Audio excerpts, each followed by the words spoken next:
6:30, God, I hate that sound. Ain't got time to snooze, I put my feet on the ground and I head to the shower, then avoid the mirror. There's a man who lives inside there who just points out all my fears. Like, is this who you wanna be? I wanna be. There's gotta be a better me than the one in front of me. I got big ideas, I got big dreams, I got a big head, thick skin, and passion bursting at the seams. Been working 9 to 5 just to make ends meet. Then I'm rapping 6 to 2 just so that I can breathe. I do what I gotta do to get back up in this bullshit. I should try to sleep before I rinse and repeat. I've got some big ideas. I've got some sweet dreams in my heart. I've got so much love. I don't know where to start.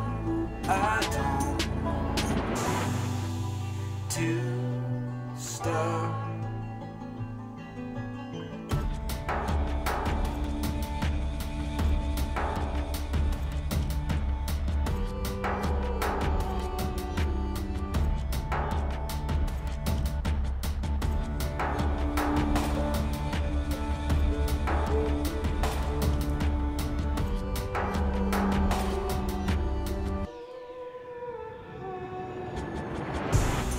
I've got some big ideas. I've got some sweet dreams in my heart. I've got so much love. I don't know where to start. I don't know where to start.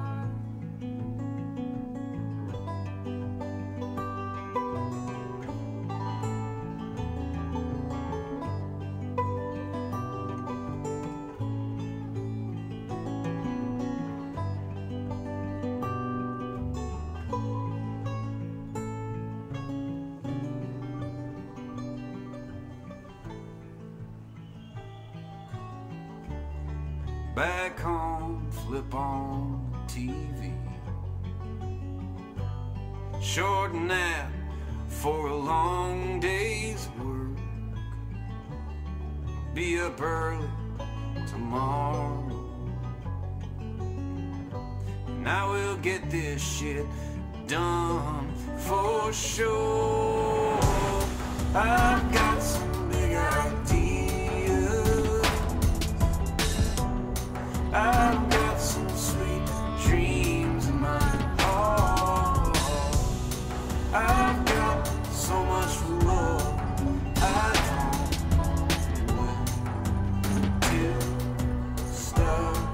I don't know where to start.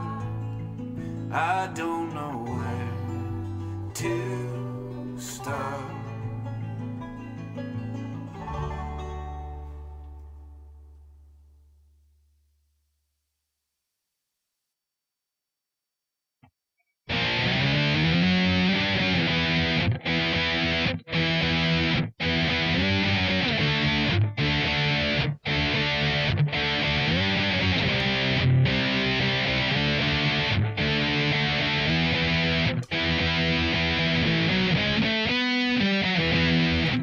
Good morning, good afternoon, or good evening, and welcome to the Vanguard for Spike Buckwheat Cohen. I am Matt Spanky Wright, and together we are traversing the muddied waters of freedom. Hey, horse faces. Oh, man, I can see that I am running on a delay again on mine, and I don't know why. It was catching up earlier, and now it's not. Oh, yeah? Yeah, weird. A delay between what we're doing and what they're seeing, though. A delay between what I'm doing and what OBS is picking up. Oh, good. Yes. Well. Hopefully that catches up. So. I mean, that's the best I got on that one. It'll do what it does. Yeah. So, first and foremost, let me thank Low Tide Kava Bar for the kava that I'm drinking on today's show. And I would like to thank Kroger Kroger. for my purified water because I can't find Zephyr Hills water in South Carolina. Which is sad. Bulavanaka. Bulavanaka.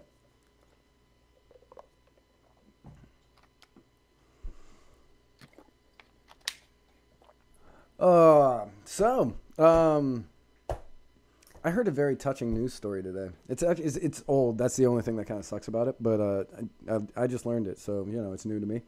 But it's still touching? It's still touching. It's very touching. Okay. There's a place in Florida that there's this family, married couple, and they had a son who still is, autistic, I believe. And he, one day they noticed that while he was going through this book, he saw the Van Gogh painting Starry Night, and he just stopped. Okay. And he just stopped on it, and he just really liked looking at it. And then anytime that he started getting worked up or angry or anything like that, he would go back and he would just stare at this photo. So outside of their house, they had like this white fence, separation fence between the road and them. Right. And so they painted Starry Night on that fence. Wow. They recreated it on that fence. They had some professional artists come in and do it or something like that. So they get a citation. Yep. They get a citation from the city, and the city was like, no, you can't do that because the color of your fence has to match the house. And where most people would have accepted defeat at that point. Right. These people painted their house like Starry Night. Oh, so that it... Oh, nice. So that it matched. And so the city, of course, the city's not liking to be beaten by people using the system against them. They said, okay, well, now you violate some sort of city lawn sign ordinance. And, well, they had to go through this long legal process. In the end, they got to keep their fencing up, and they got to keep the the house is still there, the fence is still there, and it's still painted. They ended up winning, and it's now apparently a tourist attraction somewhere here in Florida. Nice. Yeah, so well, good. That's good. I mean, the fact that they even had to fight that is just about as dumb as hell. But my favorite part of it was it has to match the house, so then they painted the house like Starry Night. I loved it. Yeah, that's actually kind of genius. I know. So. Yeah, no, I thought that was really, really brilliant. But somewhere here in Florida, so I might take a day trip to go just take a look at it. So this is that sounds good. This is the second week in a row that we are opening with a story about someone doing interesting things to their house to subvert the government. This is less violent than last time. Much less violent than last time. But equally heartwarming. So. But yeah, so thought that was a very fun story to start out today. Heartwarming. Yeah, I like that. This one, I'm happy with that. Much more heartwarming. Much more heartwarming than anything else we're about to talk about. We start with wholesomeness and we just go downhill from there. Yeah, accurate. So interesting weekend here at the Muddied Waters of Freedom. Oh yeah. Muddied Waters Media had quite the fun weekend. What I can't even say what the big. Let's start with Kanye. Yeah, I was gonna say. I think chronological is the only way you can do this, right? I don't even know. I don't even know if this is like. That's definitely. I don't even know if that's the earliest thing we're gonna talk about, but it's the most fun. Yeah, because we're going from wholesome to fun, and then eventually we'll be talking about the He-Man Woman Haters Club. Yeah, the He-Man Woman Haters Club. So Kanye West goes to the White House at the Oval Office and has gives an impassioned speech / manic fit and talks about bringing jobs to Chicago. I mean, talked about a lot of positive stuff, jobs to Chicago and prison reform. Then he talked about, I believe, that they should have a solar powered jet from Apple to replace Air Force One. The president should be riding around in style, and wouldn't this be great? Get rid of Air Force One. Jesus, Kanye. Yeah.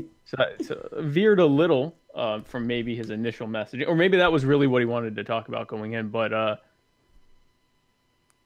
so a lot of dragon energy on display that afternoon. But he had fun. Kanye had fun. Yeah, Kanye definitely had. Kanye had a good time, and anybody watching that, I think, had some.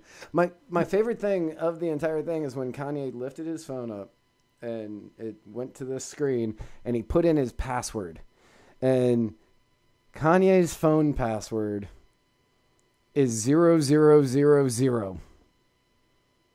So what, you could actually see him put in his password? Yeah. When he was on his big rant, he was sitting there and he was going on and on. And it was when he pulled up the picture of the solar powered airplane. Yeah, the plane, right. Yeah. He's like, you need to be riding around in something like this. And he opens up his phone and like the camera's right over his shoulder and he just puts in 0000. Nice. And I was like, wow, Kanye, that's you're not even, you didn't even try. What's he care? He's Kanye West. He can do whatever he wants. Right. No, accurate. I'll give him that. But yeah, and some of the stuff he said he was out there. He was definitely out there. He's Kanye West. Yeah, there's nothing new there. But I mean, he gets a lot of flack because he said he wanted to abolish the amendment that ended chattel slavery, which granted. But yeah, he gets a lot of flack for the stuff that he says. But honestly, I'm just happy. And I said this in the last episode. Whenever anyone says anything that goes against what is the popular media narrative for what acceptable people are supposed to say,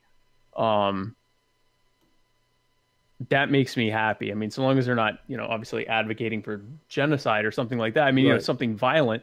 So long as they're keeping, with, their idea of what they think, is a good thing, and it goes against, the polite narrative of what things are supposed to be.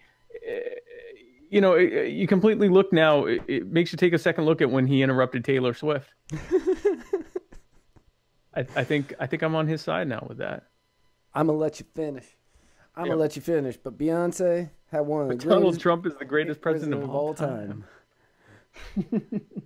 Don't worry, Obama. I'm gonna let you finish, but Donald Trump deserves this Nobel Peace Prize more. Right. Yeah, he jumped right early on, and big props to Jim Brown sitting next to him. Somehow able to keep a straight face through a lot of I was going to say, I didn't even realize he was there until afterwards. I guess he had the best seat in the house. Yeah. But he jumped right into the multiverse theory, and he's like, and in some universe I'm him, so I'm the one that's in jail. And I was like, okay, well we're coming out the gate strong.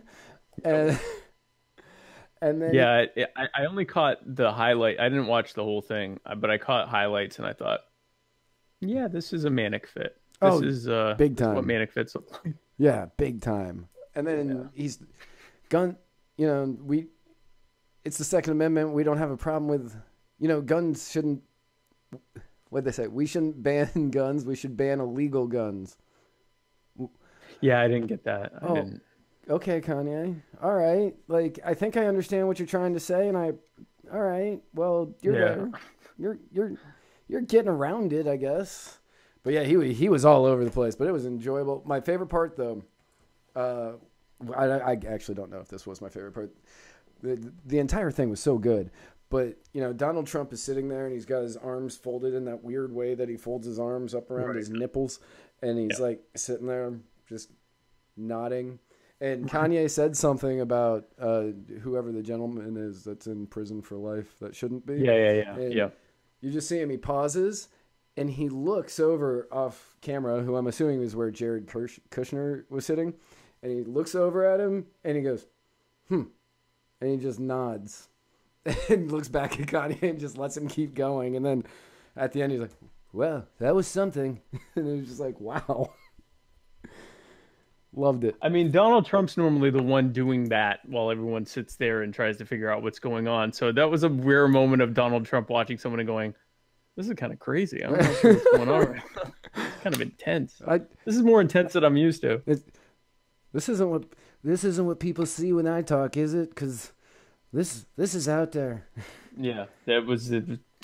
There's phases, but yeah, it was pretty intense. I don't think he knew that was going to happen. No, I definitely don't think he knew that was going to happen. I don't think anybody knew that was going to happen, and I enjoyed every living second of that one.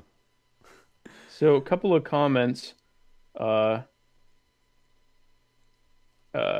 Schreiber asks if we can see Paisley. No, you can't. She's not here. We don't have her right now. She's possibly being adopted. So, no. Very sorry. Sorry to Tova, and I'm sorry to you, because Paisley is an adorable little dog. She's incredibly adorable, and I'm happy that she's being adopted and is not here. Yes. So that was the whole point. That was the goal. But no, you can't see her. Sorry. Fair.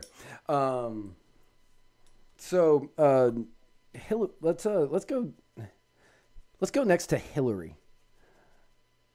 Nice segue from Kanye to Hillary. You know, right? It's that hip hop culture of the Clintons from the '90s. Hot sauce in her purse? Yeah. Hot sauce in her purse. Hot sauce in her purse. So, obviously, with a lot that's been going on in the nation in the past few weeks that we have been covering diligently. In my personal opinion, I think we've been doing a great job. I think we've been just on top of things. Our engagement numbers tell us that we've been doing a good job. Our engagement numbers say that we have been doing fantastic. We've been doing a good job. We are reaching out to all the right people. We actually got a compliment today from a vegan who I would just like to do a shout out. So a vegan? What was the vegan compliment? Okay, so you know on the thing that we posted about Chloe. Yes, Chloe the cow. Chloe the cow, yes. Okay, so for anybody who doesn't know, you can find this on our Facebook at facebook.com/Muddied Waters of Freedom or our Instagram at Muddied Waters of Freedom. But there's a picture of steaks, and it says, this cow was named Chloe, and like it's an animal rights sticker that they put on there. Right. And a vegan posted on it, and she posted a video, and she goes, see if you can watch this without any guilt. And I watched the video. And it's them slaughtering a cow. That's a huge spoiler, by the way. It's them violently. Spoiler alert. It's them violently slaughtering Chloe a cow. doesn't make it. Yeah. And so I watched the video. I watched all of it. Right. Because, you know, I want to give my best interpretation of any movie I'm going to watch. And then afterwards, I said, I think I just decided I wanted burgers for dinner. And she goes... She gave me the vomiting emoji face and tagged Muddied Waters of Freedom and goes, well, at least you're honest. I appreciate you for being honest, or something like that. So I replied and I said, and I appreciate you for fighting for your cause and not trying to force it upon us. Right. And she goes, that's the nicest compliment anybody has given me. And I was like, she's like, maybe people can see our friendly exchange as a beacon for hope through all of social media. And I was like, that's right. Look at us. Yeah, beacon of hope. Beacon of hope. We're bridging the gap. The muddied beacon of hope. Listen, the thing with veganism is it's like anything else. If that's what they believe very strongly, okay, I'm not going to make you eat meat, and I'm not going to give you a hard time about your hypocrisy that you still live in a home with pest control and are responsible for the deaths of tens of thousands of living creatures every day just by your sheer existence in a dwelling. Or that plants know they're being eaten. Or that plants know they're being eaten. Or that you're contributing to massive deforestation. But I'm not going to do any of that. No. Because if that's what you believe, then fine, that's what you believe. And I don't think anyone should make you do otherwise. When I go to a store and you're there and freaking out, and I don't even care if you leave a little thing saying, this is Chloe. Hey, Chloe. about to eat you. Yeah. I'm fine with that too. I'm gonna go ahead bacon cheese Chloe's. Right, exactly. Chloe and her friend Steve.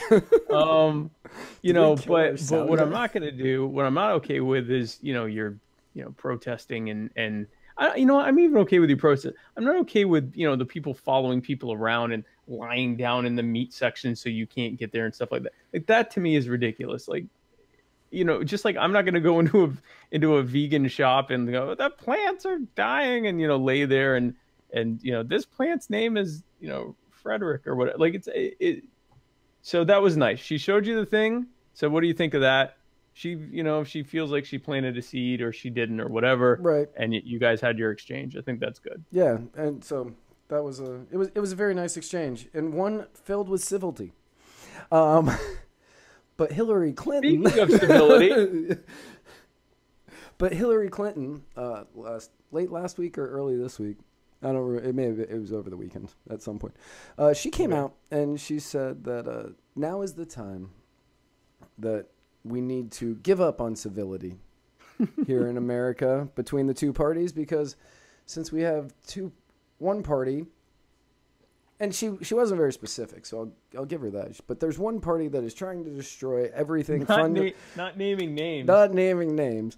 But one party is attempting to destroy everything that the other party fundamentally believes in. So it is time to give up civility. And once we win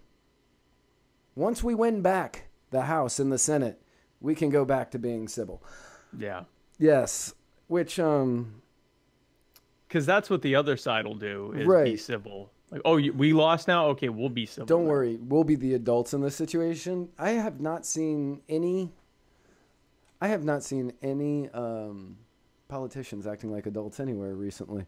And Lindsey Graham, thank you for that. Oh, my Truly. Lord. Lindsey Graham. Hey, you're welcome, by the way, because I'm in South Carolina. Yeah. And you're doubly welcome because I voted for Lindsey Graham in 2002. 2002, I voted for Lindsey Graham. So you're welcome, guys. There's been multiple elections since that one. Oh, there have been many elections since then, and didn't repeat that. Interestingly enough, but it's not Lindsey, it's me. I changed. Lindsey's remained the same. Right? No, he hasn't. He's still the neocon hawk that I voted for. I'm just not also one. And but Lindsey Graham today said that he's going to take a DNA test. He's going to take a DNA test because he thinks he can beat Liz Warren on her Native American percentage. Did you catch Orrin Hatch? I did not. Oh, Orrin Hatch. On his Twitter last night, Orrin Hatch showed a picture of him with his phone, seemingly looking at his DNA results, and it said mostly T-Rex, everything else other dinosaurs.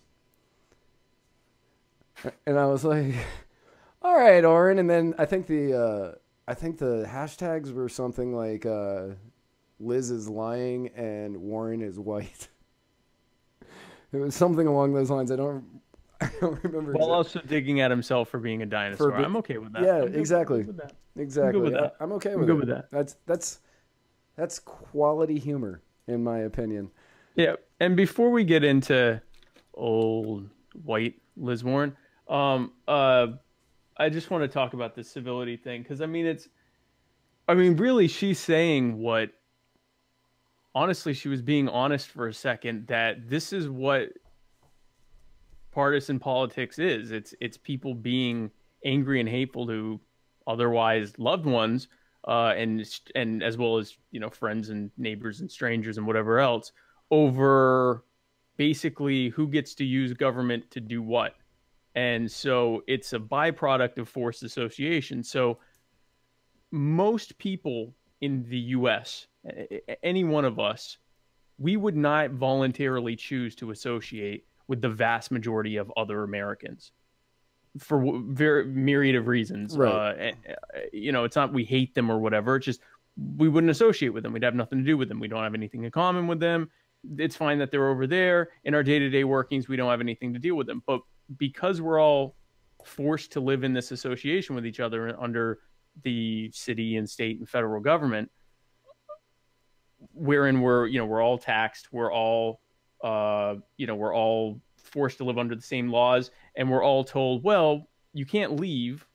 You can't, without physically leaving this area, you can't not be a part of it, and we'll use whatever level of violence it takes to put you into compliance. But what we will do is we'll allow you to form voting blocks and vote for how our violence is used. Right. And so different sides, really just two main sides, form voting blocks to say, no, don't hurt us, hurt them. Leave us alone. Don't tax us as much, tax them. Don't pass laws saying that what we do is wrong, pass laws saying what they do is wrong. And that is sort of a passive aggressive way of coping with the fact that if we were left to our own devices, we'd just leave each other alone and have nothing to do with each other. So Hillary Clinton is really, stirring the pot and saying, hey, look, we can't be civil because we want our way to win. So we got to fight. Now, of course, once we win, everyone has to be civil, right. But that's right. Exactly. It is the adult politician equivalent of, no, these are mine. These are my toys. These are my Legos. These are my Legos. And if you are going to be all anarchist about it and not use the same colors with the same Legos and just mix them all up, or at least follow that was me. Of course you were. Or you're not going to follow the directions to get the drawbridge, and you're just going to build like a large thing. I'm taking my Legos and going home. Right. But you can play with me, and you get to use my Legos. Like she's essentially just trying to hold civility as her toy. Of course. Like, no. And the Legos are actually us. Right. So, like you can't play with us. With your voters. Self, with your voters. Don't play. So yeah. No, so I mean that's honestly it was kind of a candid moment for her. And also it's also her trying to recreate herself as Hillary, resist, the hero of the left who, called black children super predators and was fine with the prison the prison police state for ever. I don't know, 20, 30 years, and some of the most passionate speeches against gay marriage I've ever seen on TV were from Hillary Clinton in the 90s. Yes. So, I mean, I believe that under her husband's presidency, black incarceration hit an all-time high. Yeah, it did, and it sort of stayed the same under Bush, and I want to say it went up slightly under Obama, but pretty much relative to population growth. Then it has slowly been declining since then, not because of any real policy change, but just through the attrition of, people coming out of the system, people getting, finally finishing their 20-year term for, selling a substance to another human being who wanted it. Right. So it's more of an attrition thing, and a lot of them now are in their 50s and 60s and are at least not yet reoffending. So I mean, but now Hillary is the hero of she's going to repaint herself. She lost because most of the left was like, or a good bit of the left was like, nah, you're not different enough from Donald Trump for me to take a day off from work, pretty much. Right. That's essentially, that's essentially accurate. Also, I mean, she was just so unlikable as, well, that's person. Part of her not being much different than Donald Trump. She's just not likable. I'll give you that. I can't argue that. Do you think she runs again? Man, I was having this conversation today with my dad, so I'm curious on your thoughts on that one. I think she wants to, and I don't know how many people she has around her that like tell her honest things. I think she has a lot of yes men. Like, I mean, similar with Trump. Like, I don't know if she has. Actually, that's not true. I think Bill Clinton is the one person, and I'm completely speculating, but I think Bill Clinton is that person who will tell her this is not going to work. I am willing to bet Bill Clinton saying you need to run. Oh, really? I think he is. Oh, seeing Bill of all people would know why she'll never win. Well, yeah, but at the same But it keeps time, her out of his hair. that and if she happens to win, Bill gets to go back to the White House. That's true. And I think I want to go back to the White House where I can spend all my time with them interns again. Right, exactly. Yeah. Exactly. I see, so I could see her running again possibly. I don't see her getting the nomination. I mean, I think I don't, man, maybe. Can you imagine Hillary versus Trump 2020 and where he beats her again, even worse? So there's only been one other time that it's been back to back the same people running against each other. Adlai Stevenson. That would be, yeah, I was going to say that's like 19th century stuff, right? No. Wait, yes. No. 20th century. It was against Eisenhower. Adlai Stevenson and Eisenhower back to back. Oh, Eisenhower went against Stevenson both times? Yeah. I just learned that today because I was like, I wonder if that's ever happened before, so I looked. And so, yeah, Adlai Stevenson got defeated by Eisenhower twice. Well, good for you, Adlai Stevenson. Well, then, so, I mean, I guess it could happen. I don't see it happening. I definitely don't see it happening. I think it's going to be Biden in a crowded field of wannabes, and I think Biden's going to get it, and I think he's going to lose to Trump. Right now, asking gun to head today, yes, it's going to be Biden. But I'm not gonna say that one of the lesser knowns out there, like back in 2008. Yeah, back in 2008, it was gonna be Hillary. Like it was no questions asked. It was gonna be Hillary, and then this upstart, good-looking black dude out of Chicago, who said things like "Let me be clear," came out and somehow won, which shocked everybody. So right now, gun to head Biden, but I'm not like the girl from Hawaii that I actually kind of like. Young, vet, attractive. Oh, Duckworth? No, not Duckworth. I am blanking on this girl's name. Are you talking about like her last name's like Hizuna or something like that? No, not that one. She's the other one. I got a message. I was really hoping somebody was texting me the answer to that right now. I can't remember her name right now, but she's big anti-war Democrat out of Hawaii. I'm looking it up because I'm blanking on who you're talking about. I can't remember her name right now. And Oh, Tulsi Gabbard? Yes. Gabbard? Tulsi Gabbard. Yeah, Tulsi Gabbard. I know that she is probably going to run thinking more along the lines of like a VP nomination, but she's going to throw her hat in. But I could see something like 2008 happening again and dethroning creepy Joe Biden. What stacks against Biden is that the left is going, in response to literally Hitler being president, or in their minds, literally Hitler. Right. I think that they're going to put up the anti-Trump, and not just, a progressive, but like identity-wise. Like, I think it's going to be a woman. I think it's going to be a person of color. I think it's going to be, which is why the white woman today, Liz Warren, released her, minuscule Native heritage because that's going to be part of the vetting process. Is well, what not white person are you? I think that's going to play into it. So not Biden then. I think Biden.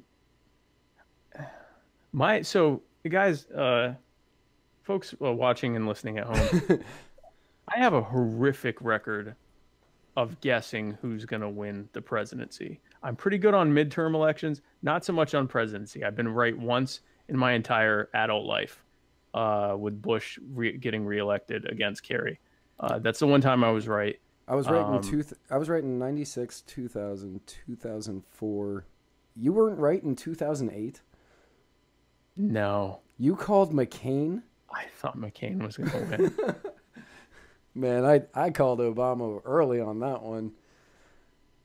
I was wrong in 12. And I was wrong in 16. I was wrong in 16 for the opposite reason I was wrong in 12. With 12, I ignored the polls and I was just like, no, America can't take 4 more years of this. There's no way. Well, I did. And then 2016, I'm like, man, these polls aren't looking good. Right. So I don't know what to tell you.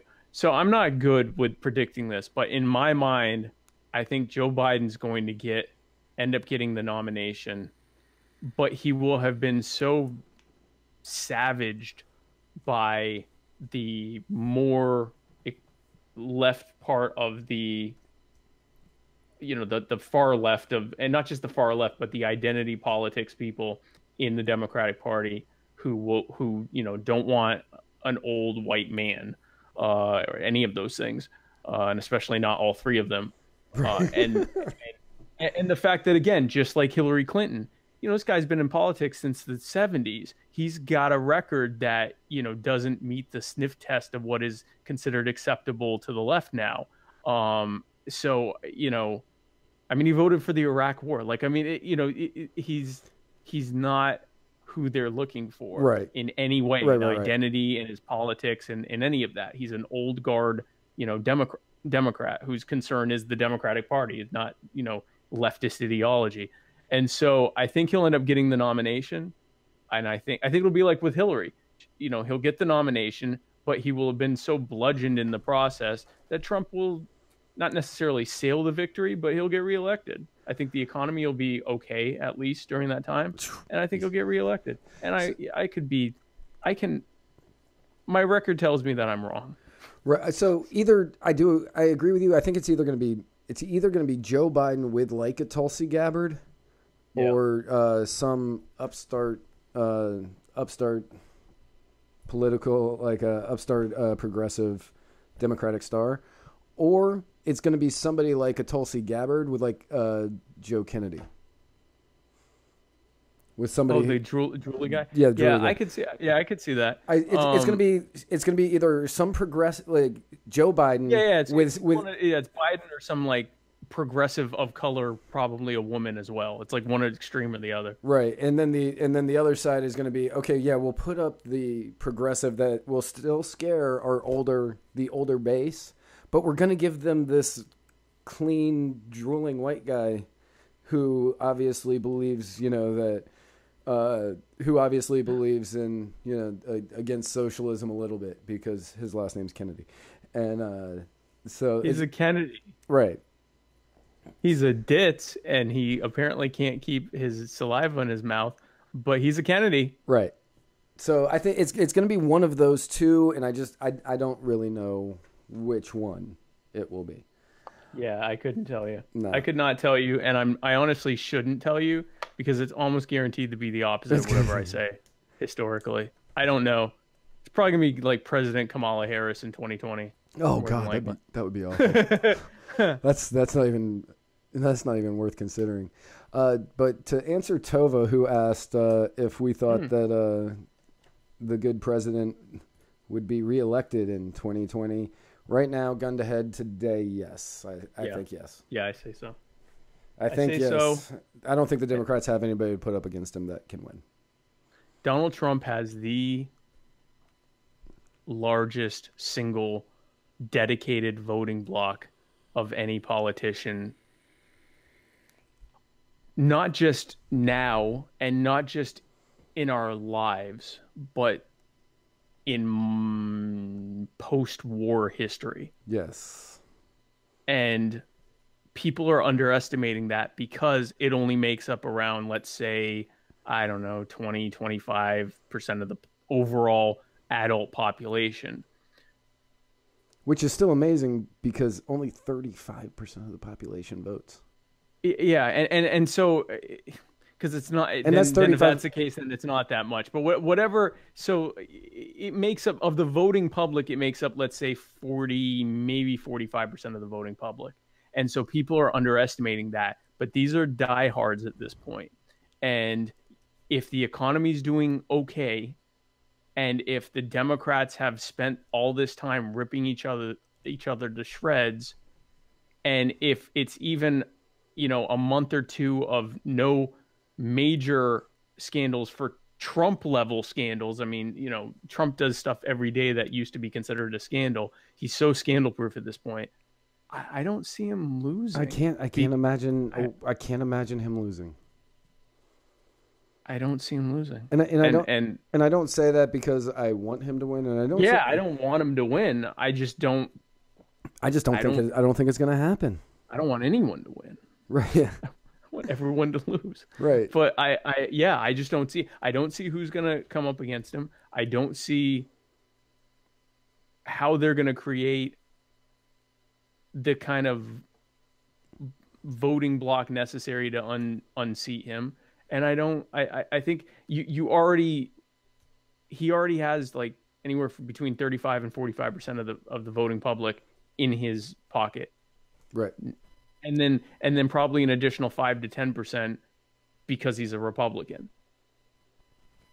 And then there's the fact that the far left, and some of them aren't even Democrats. I mean, Antifa aren't Democrats. They hate Democrats. But they are associated with Democrats. They're associated with the left, and you see what they're doing out. Yeah, I was gonna say, especially when you have people calling for getting rid of civility from the left, like from the Democratic Party, right? Right. So I think all that stuff's gonna amount to people want stability. Most voters want, you know, things to not get the boat not to get rocked. Obama was a very odd change where he actually, you know, people were like, yeah, we want a change, but there was also a massive recession that had just been triggered. So I see Americans saying, yeah, you know what, he's a jerk, but we knew that before he got into office, and he makes me laugh occasionally, and my pocketbook's doing all right, and I've never heard of this person who's running against him, or, you know, Joe Biden, whatever. I'm not, you know, terribly impressed with him. That's my that's my opinion on this. Schreiber again. Show us Paisley. Paisley is not here. Paisley's not here. I'm sorry.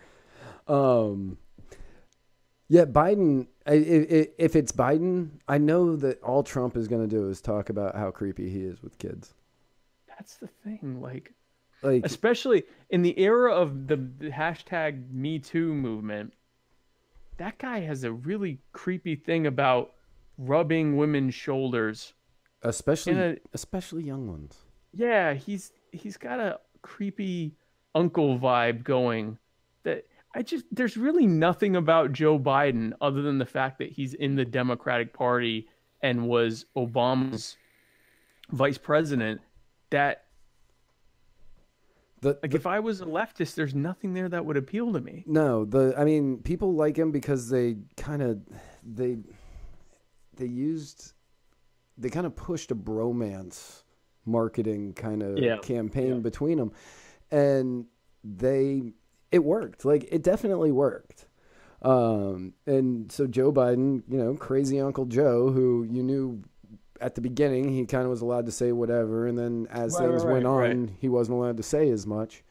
But they kind of, crazy Uncle Joe, you know, you never know what's going to come out of his mouth, but look at how much he and Biden like each other, or he and Obama like each bromance is a good way to describe it. It was like that, you know, sort of Lethal Weapon thing that they were, you know, Glover, Mel Gibson type of thing. Right.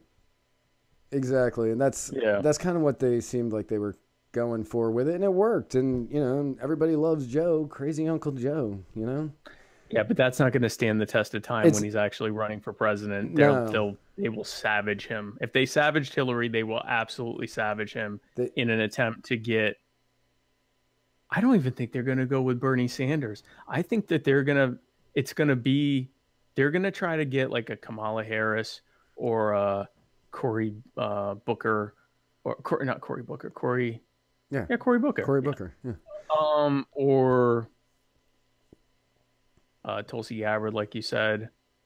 That would actually be a smart pick if they went with her, because she's a vet, she's cute, and she's, you know. I think that's why I think she'll be. If I had to guess today, she will be the VP. To Biden. Yeah. And then he'll be like rubbing her shoulders. Like, I mean, I God, he comes out during the debate and he's just like, You're doing fine. Yeah, he just starts kneading away. Like, I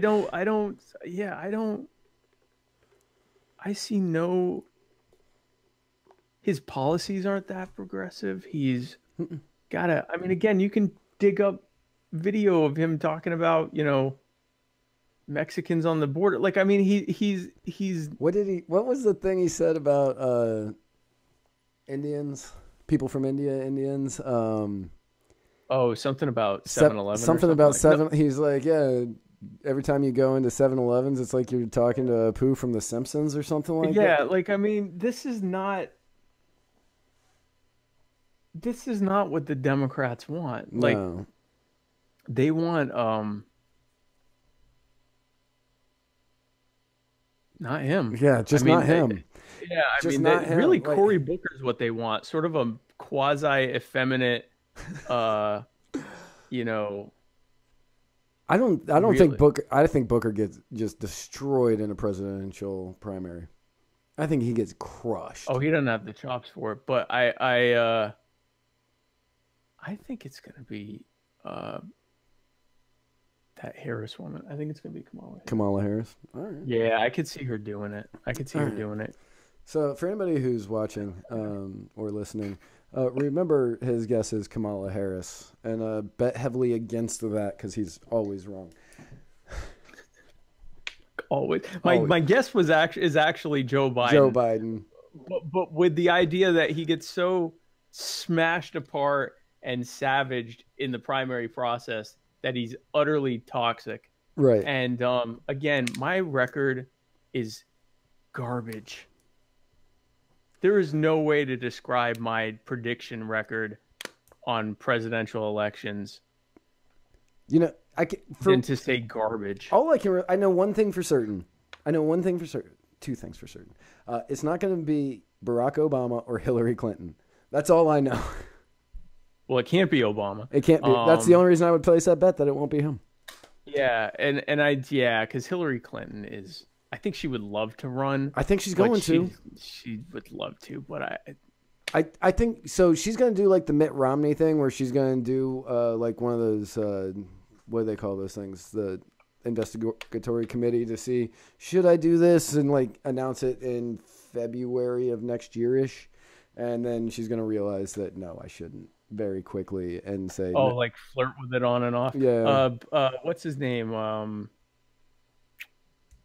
Cuomo, but senior, not the guy that's governor now, but his dad. He went back and forth like that about running for president, and it became like a running joke in, I think, like 88 or something like that. I think 88 was when he was thinking of running, and he was like, oh, might not.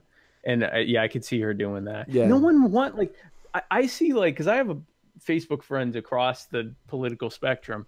When she says I have something, less political friends across the Facebook spectrum now. Much less. Just recently. In the last 24 hours. Yeah. No one, when she puts out something, no one's like, yeah. Every once in a while, you'll find some, like, boomer woman who's like, oh, that, she told Trump what for or something. But, like, her target, her demo is so tiny. Like, I don't see her doing anything. I think she's arrogant enough to try it again, but I also think that I'm not going to say smart enough. She has enough of the right people around her to be like, no, you need to drop out of this now. They might kill her. Like, I mean, I don't want anyone to die, but I could see her, like, if she's like, no, I'm going to do it. And they're like, she's going to get Trump reelected with this. But, what did Hillary know about the Clinton Foundation? Right. She's going to get Hillary Clinton. She's going to be suicided. J.C. Lord said, we need a timeout from presidents. I think the American people need time to regroup and recuperate. No POTUS for at least 4 years. I agree with that. And that segues quite nicely. Does it? Yes. How amazing. I know. That segues quite nicely into a article that Vox put out. Oh, yes. Yeah. So our good friends at Vox, the always well established and thought out arguments from the people from Vox. The August body that is Vox put out an article, which I think it said it was written by a law professor, but who knows where. DeVry. He's at University of Phoenix. He no offense to our Phoenixes out there. But he called for the Supreme Court to be abolished because Brett Kavanaugh was put on it.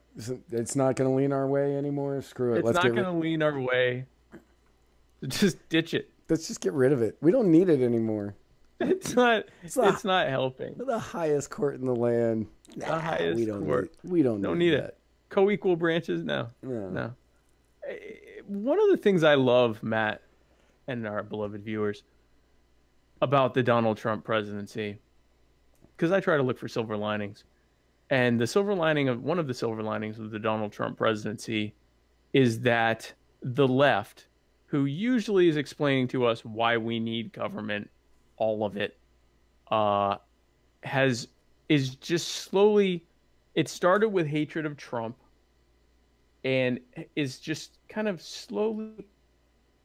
What? Hey, is me? Hey, Matt. It's slowly mushrooming into just general hatred of all of the institutions of government, and that makes me really happy. What? Why? Hang on. That makes me as happy as this still shot of Matt in place of me. So I think somebody's trying to get into my Facebook. Oh, really? Yeah, because it keeps trying to log me out. Oh. Yep. So that's not weird. Yeah. We may have just lost our Facebook feed. I don't believe so because No? I'm still live. Okay. Yeah, it's still live. Okay. Well, good. You just might not be on Facebook. I was gonna say I definitely lost my side of it. You've been live zucked. Yeah. Yeah. It was asking me if I wanted to. It was asking me if I wanted to log out, and I was like, no. Of course I don't want to log out. Well, it's still up though.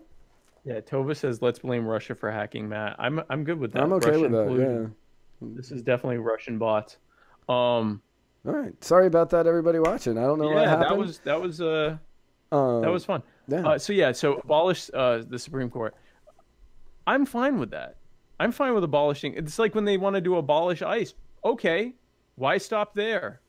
If we can get rid of ICE and the Supreme Court and I don't know DEA, ATF, BATF, whatever they're called now, I'm good with all of that stuff. Like, I mean, this is good. They don't really mean it because as soon as a Democrat is in office doing essentially the same thing that Republicans do, then it will become, everyone that's against, our amazing Supreme Court is a traitor to the land. But again, that's sort of like what Hillary was saying, Right. We can't be civil now. We have to be civil once we're in office and everyone has to be civil. And it's all partisan crap. Real quick, I noticed that Brian McDonald is watching right now because he commented something. And Brian, thank you for watching. Also, thank you for your arguments on my post yesterday. They were very well thought out. But if you can comment the score of the game, that'd be fantastic. You know what I'm talking about. Because I don't know what it is right now. But yeah, Vox, I forgot where we were. I saw he was here and I needed to know this. Supreme Court. Okay. So yeah, the Supreme Court, with Vox trying to get rid of the Supreme Court, they're essentially doing the same thing that Hillary was saying was, oh, you're not going to play the way that we want you to. Yeah, so it has to all go away. Yeah, let me just take my ball and go home. And it doesn't... Go ahead. Yeah, I was going to say, it doesn't make a lot of sense. Like, the Supreme Court has, in recent history, has not really overturned anything. Well, actually, this year, they hit the Democrats kind of hard. But before... they defunded them with the Janus decision with the yeah, union funding. Yeah, right. Yeah, they defunded them there. They upheld, like, the Supreme Court actually did a lot this year, but leading up to this year, they were on a good winning streak. Like, the left has been solid, and not just the left in general, but authoritarianism of all stripes has been winning thoroughly for the most part. We're less free now than we were 5 or 10 years ago. So why are you mad now suddenly that Brett Kavanaugh, who probably isn't going to be a big ideological change, why is that's the threshold for now you want to abolish entire sections of government? Now we have to get rid of the Supreme Court because they will no longer side with us on what we want. Which they are de facto arguing for a potential check to Donald Trump to be removed. Yeah. I'm looking forward to, if the Republicans win in this midterm, and if by surprise they not only gain seats in the Senate, or at least maintain seats in the Senate, maintain their majority in the Senate, but they also maintain their majority in the House. And the reason I will find this funny is because that many on the left will then call for abolishing Congress, which will mean that the left is calling for the other two branches to be removed. Yes. Leaving only Donald Trump. Leaving Donald Trump in as dictator in chief. Because there will be nobody taking him out after that. It's not like, oh, you can't do that. You're not even gonna have a Mitch McConnell going, no, Donald, your term's up. Like, right. you have to leave. Yeah, you have to leave the house. I'll be like, no. The military's still under my control. Yeah, that's what I mean. There's no threat of impeachment. There's none of that. I know. If the Republicans win, both the House and the Senate in November, I could see Democrats going full anarchist, like no government, like they'll be like anarcho-communist, which I don't understand. Yeah, I was gonna say they'll be ancoms, but they'll be. They'll be ANCOMs, but I mean, they will go full, no, we don't want this government at all. Oh, they will melt down. That would be insane. I like I said, my official position on elections is I don't want anyone to win. I want everyone to forget to vote. Right. And everyone to just kind of be like, hey, maybe we don't need this. Pat Sajak. Yes. Which seems like something odd to just throw out. But Pat Sajak said, yep.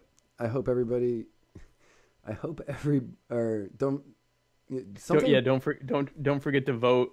But if you're waiting for a game show aging host, talk show host to tell you that, then you probably shouldn't vote or something like that. Yeah. And he's not wrong. He's not wrong, and everyone who read that should not vote for that very reason. Well, everybody that read that and didn't get a good laugh. Right. If you got angry, if you're upset about that, then don't vote. Then please don't vote. Yeah. Since Trump's about to apparently become dictator for life, that'll just be another win in the long line of wins. Man, he's on a. I mean, he's killing it right now. He is killing it right now. I may not like everything. I may hate most of it, but man, there's a lot that I hate. But they're wins. They're wins for him. They are wins for him. Every one of them. Him. Horse faces BTFO'd all over the place. Like, oh, God. So yeah, in a week he has Kanye West come. Yeah. And make him look sane. Make him look like the reserved, tempered gentleman. Then Elizabeth Warren, noted Native American Liz Warren, who has been claiming to be a native since 1985. Yeah, for 30 30 some odd years. 33 years. She releases not someone else. It didn't get leaked to make her look bad. No. She put it out to the Boston Globe. She put out a DNA test showing conclusively that she had, initially they said, anywhere between 1/32nd and 1/512th native in her. Yep. And then they had to change it. Then they had to change it. Because math is hard. Math is super hard. Well, when you get into numbers that big, it is. That's some heavy division there. So their first correction, they went, actually it's 1/64th to 1/512th. But she's still super native. And then they said, well, we got some big brains in. We got some people in there who understand how this all works. Yeah, we got some of those Texas Instrument calculators that you hear about back in high school. The ones that you used to be able to program video games on, too. Exactly, that you could play a street dealer, drug dealer or whatever on it. Yeah. That's what I did with it. And it turns out that actually it's more like anywhere from 1/64th to 1024th. 1024th. 1024th. I will give her credit though, because one in 1024th still makes her more Cherokee or Native American than Hillary is president. Ooh. I saw someone said that finally they've met someone who's whiter than Sean King. It's kind of rude. I think it was either the Daily Wire or just Ben Shapiro who tweeted out a picture of the snow and said hashtag things whiter, things less white than Elizabeth Warren. Things less white than Elizabeth Warren. Things less white than Elizabeth Warren. My favorite tweet that I saw from the entire day, minus ours, obviously. But my favorite tweet that I saw the entire day was, I really hope that Elizabeth Warren is really happy with the fact that her great grandparent probably violated a native. That's the thing. Like, that far back, I didn't even think of that. Because it's not her story that, my super native mom and, my dad had to elope with her because she was just so awful, she was so native-y that my parents were going to have a big problem with it. And it turned out, no, not really. It's actually more like, because, that would have been a voluntary exchange of semen and why am I talking about semen? I was just going to let you go on that one. There was nothing I could do. What happened? Why is it? They had a kid voluntarily. I don't know why I had to make it about semen, but but when you go that far back, 300, 400 years ago, that's probably a lot less voluntary. Yeah, with the semen. Right. That was probably not so much of a voluntary. Now, granted, it could, and I'm not. Just to be fair. Yeah, it could be. It could be that the involuntary semen was coming from a native. was coming from a native. I'm sitting here talking about, and as I'm saying it, I'm like, what the hell are you doing? It could have been that one of the Europeans was taken advantage of, as opposed to the other way. Like, it could have been like instead of scalping him, he semened him. Yeah, right. Much worse. Much worse than being scalped. Scalped. You put a hat on. Yeah, you put a hat on. The other way, you have a child. Yeah. Funny. Yeah. So I mean. It happened so long ago. We really don't have the history of how the semen happened. Yeah, don't know where the semen came from or how it got there.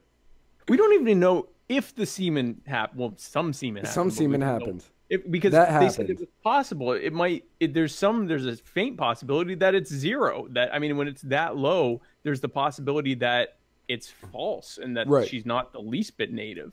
And again, I can't speak to the validity of this one because it came up in conversation with somebody today. But they were saying, because I was stuck at a car dealership for 5 hours, getting my car fixed. Wait, when was this? Today. I was stuck in a car dealership for 4 hours the day before. So I was on the phone a lot, and I was talking with somebody who said, yeah, and the native DNA that they found wasn't even Native American. It was Native Peruvian. And I don't know if that's true or not, but... I don't know. Yeah, I didn't read that. But if it is, it's like, well, no. And then, yeah, like as Brian McDonald pointed out in the comments, the Cherokee Nation, the Cherokee tribe, they disavowed her strongly, and angry white liberals from all over the country called them out. White-splained to them. White-splained why they were so wrong about disavowing her from Cherokee Nation, even though allegedly she never stated that she was Cherokee. And their explanation, their white-splaining was, well, she's doing good stuff for you people. I mean, when you hear intersectionalists talk about white-splaining, that is literally what they're talking about right there. This whole like, well, we're doing good stuff for you people. I mean, it was, here we have a culturally appropriating, culture vulture, peak white privilege human being who, to try to make Trump look bad, released her own DNA. She released it. I know. That's the part that's surprised. Like, who on her team went, no, this is a great idea? She looked at that and said, I want everyone to know this, that I am, like, at best, because, you know, everyone's focusing on the 1024th because it's what's funny, right? Well, let's even look at, go ahead. I was going to say, you're right. Yeah, it is the funniest. It's hilarious. It's so funny. It is so freaking funny. But let's even look at the 164th.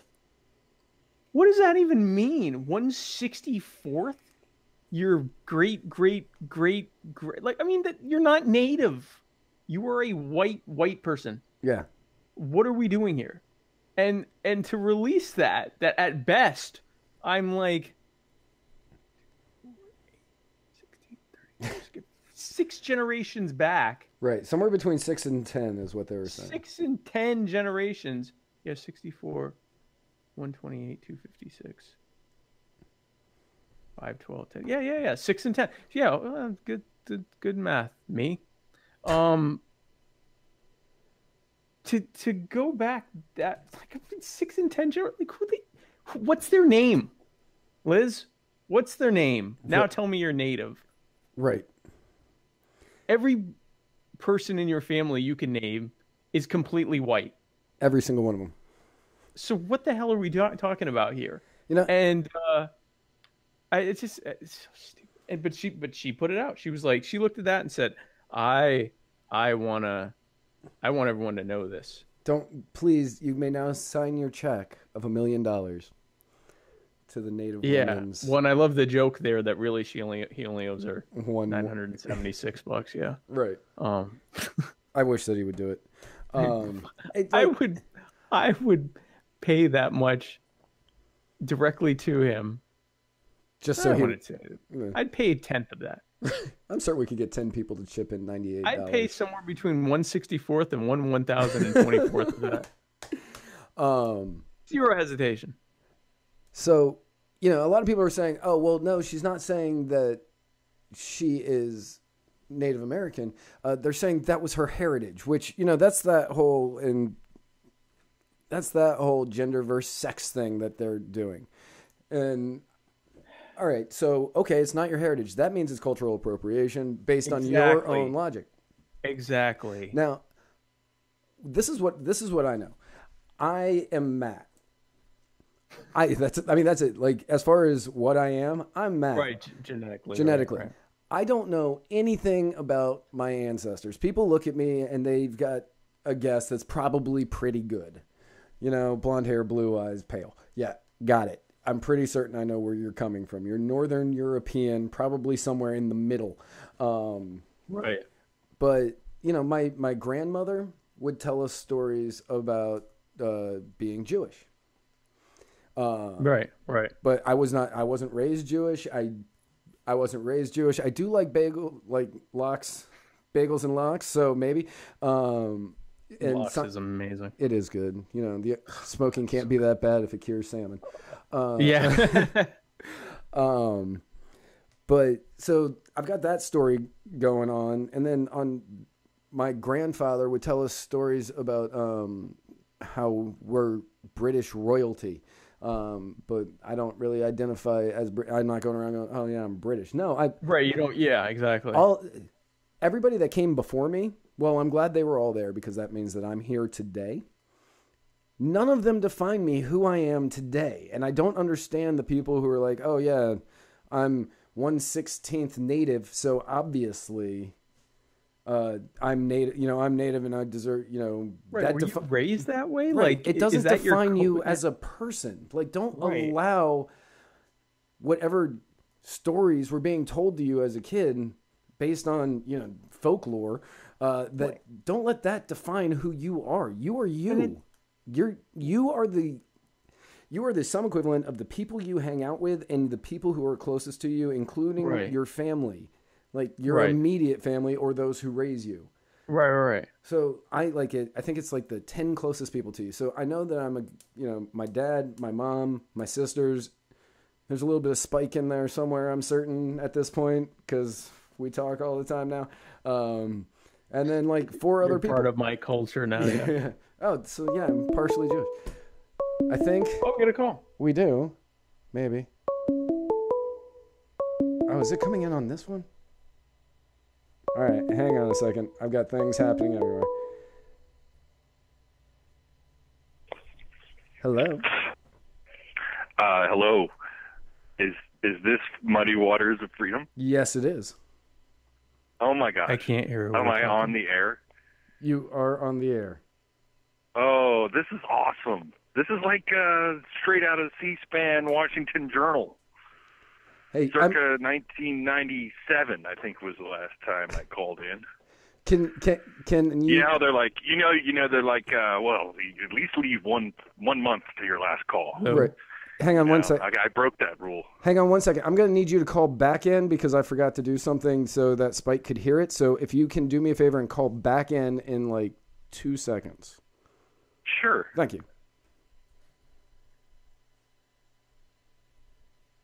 Okay. So, because I had you back with me, Spike? Yeah, I'm right here. Okay. I think we definitely should check this out. Stupid Steven, where were you today? Had blasted Steven. I know. He's ruining everything. We have a professional show here. We do have a professional show here. Many of the times, God, I wish I could see better.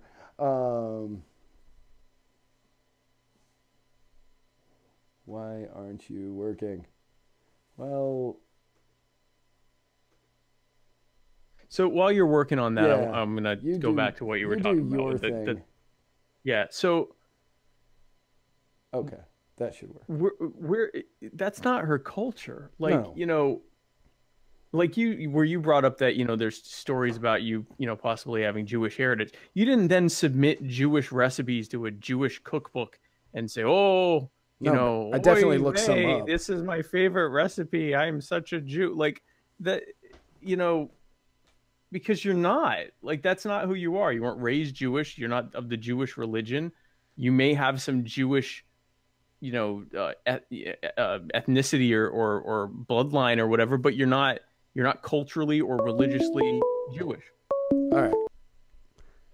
Are you back with us right now? Yes, sir. Can you hear him, Spike?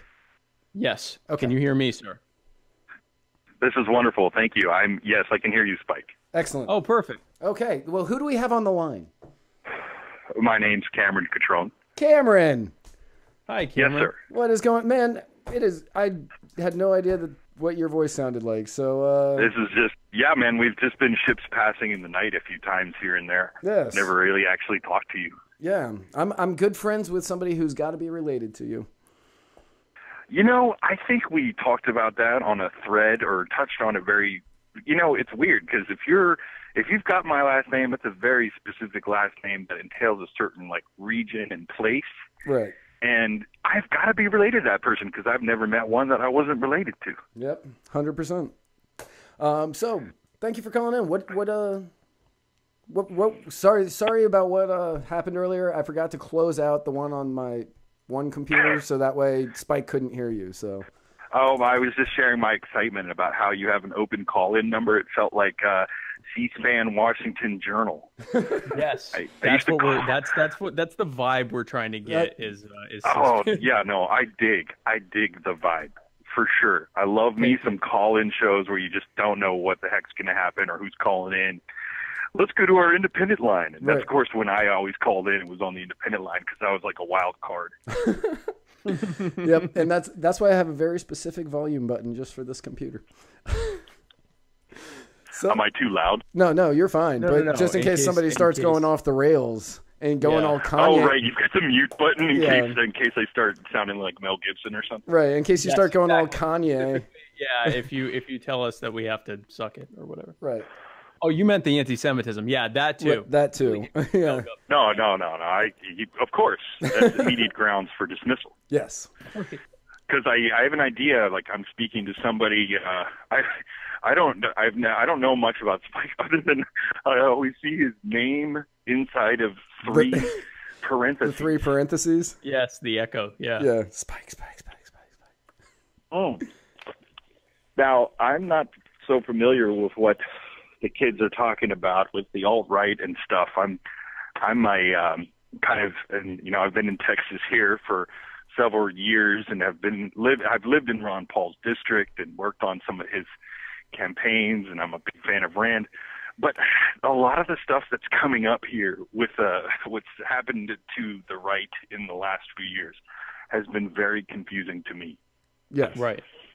I think ideologically, I think a small L libertarian, they call it. Yes. Okay. I know that phrase well. Okay, so I don't know, classical liberal, I guess you would say, but I can't even say the word liberal because people don't know what the fuck that means. Right. Which is why you have to add classical, which makes people think you're like an old liberal. Right. Right. Or like I play an oboe or something in chamber music. I really like Beethoven, but I'm also a liberal. I'm also a liberal. I'm a liberal that's into Bach. Right. Yeah. Yes. I'm a liberal, but I'm classy, you know? Right. Yeah, I'm a classy liberal. Yeah. Yeah.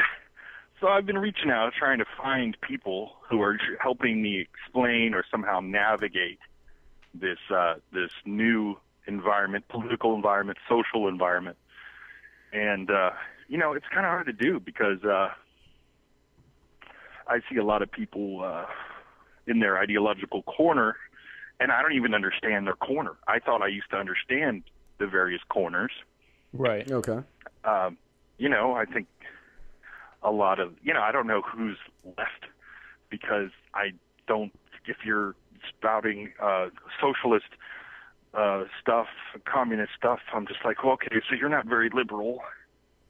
And then I hear a lot of conservatives talking about how great protectionism is, and I'm like, you're not very conservative. No, I'm not really very conservative. That. Yeah. And then I don't even know what's up and what's down. I don't know who's Native American. I don't know who's really black with John King. I'm confused. I'm coming to you guys for help. Okay. Well, here you go first. Well, in 2018, America here, 2018. Current year. Yes. What people are apparently is just kind of what they feel on that one particular. There is a person in Tampa who was born, I believe, in Tampa, and was born a man, and identifies as a female islander, Pacific Islander, and lives her life as a Pacific Islander, making poi or whatever, and listening to the drum music. And all right, like, what is their favorite instrument? The ukulele? Right. Yeah. Exactly. Lots of fish and pig cookouts, I guess. I honestly don't really know. It actually sounds like an amazing life. I think I've been doing. I would not this mind. I was about to say I would not mind identifying that at all, but right. I do feel like that's a slight when you identify with something and you're not actually something. That's not what you are. Yeah. That seems to be a disservice to the people who are actually that thing. And I don't even think in a whole lot of those terms. Right. So I don't lead with, oh, I'm Italian American. Right. Because I don't think that says a whole lot about what political ideology I have. It doesn't say a whole lot about. It doesn't even say a whole lot about what I eat. I eat Mexican food here in South Texas most of the time. That's a good call. Mexican food in South Texas is great. It doesn't really say anything about you as a person at all. Yeah. Yeah. It doesn't. I mean, because people try to get to the root of that sometimes, and I'm involved with some people who are very into that. And they're like, well, you eat this kind of food, right? And I'm like, yeah, okay. I do. Like, we have certain traditions around the holidays and whatnot. I'm certain those are wonderful traditions as well. It doesn't mean a whole lot for where I am here in 2018 Texas. And I'm telling you, man, I'm like 2 generations deep in being American, and that's already enough to be like, yeah, the Italian thing. Okay, so we got some family over there, some aunts and uncles. We keep contact. We've even visited a couple times. Right. But that's not. I'm not even like. For instance, it's so explainable that I don't even need to search my DNA. Right. Like, I have enough family history at my fingertips. There's not a huge swath of generations in between me, my fam getting here, and where I am right now. It's very explainable in 30 seconds. Right. And yet, I guess my family was like, you're here now, and here is great. And so I've sort of always taken that with me, and that's been kind of how I feel. And that doesn't guide my political decisions whatsoever. And right. That goes along with what I was saying earlier. Like, I am a mutt based on. Yes, I decided to call in right when you started explaining that, because I was like, you know what? That's so many people here, right? And yet I feel like a lot of people are searching for answers in these types of studies and lineage, and I'm just like, bro, that doesn't explain. It doesn't explain where we are now. Right. It doesn't explain who you are. The only person that knows who you are is you, and if you believe in a creator, the creator, and that's it. Anything else outside, you're not going to learn it from a test. You're not going to learn it from a DNA test. You're not going to learn it. Like, okay, so my great-grandfather, true story, my great-grandfather is one of the world's most renowned con men. Amazing con man. He ripped off, he ripped off many places, but he kind of met his match with the county of San Diego. Like, he was. Hold up. Before we go any further, am I talking to Matt? This is Matt. Spike? This is Matt. This is Matt. All right. Yeah. So he was a con man. He tried to rip off San Diego. He told him he'd be able to make it rain, and he did. And then San Diego flooded, and they refused to pay him, which was like $10,000 in the early 1900s. So I mean, do the math on inflation. But so he was either a banker or a tent revivalist, or right, like, or both. He he was a rainmaker. That was his profession. And he meant literally make it rain. Yeah, literally make it rain. Oh, I thought you were using the kids' vernacular. No. Make it rain. Oh, no. Wow, you meant actually rain. Make it rain. There's a movie about him. He was a con man. Anybody that thinks that they can make it rain obviously is a con man. Right. I do not look at that and go, well, I've got con man blood coursing through these veins, so obviously I am a con man. No, I see it as, my great grandfather was a con man. I'm still Matt, and I'm still like, what I do is I sit here and I talk to this tiny little camera while talking to Spike about politics. Like, this is what if you want me to make it rain, I probably won't because I don't want it to. We're sick of rain. We're sick of rain. No more rain. Yeah, we get a lot of it this time of year. Like anything that a DNA test is going to show me isn't going to explain who I am any better than what I already know. I have zero question on it. Yeah. Absolutely not. And if I were to try and search for that, I'd be very confused. All I hear from my extended family is how great the Clintons were, and everything was better when the Clintons were in charge. And that's where, if I were to sort of try and explain my ideology in terms of who my extended family were, I'd be extremely confused and distraught. Right. Because I'd be like, man, I'm a horrible Catrone. I'm a terrible Democrat, Catrone, yeah. Well, Cameron, thank you so much for calling in, man. Yeah, thanks. Yeah, it was great to talk to you guys. Thanks for having me. It was a fun little diversion from my night. Yeah, man. Anytime we're on there, I think we're going to be having this up. Also, Election Day, if you want to call in and give us a play-by-plays on Ted Cruz. I'd love to talk about that. In fact, I'm about to go watch right now Ted Cruz debate the Beto O'Rourke. Oh, cool. Excellent.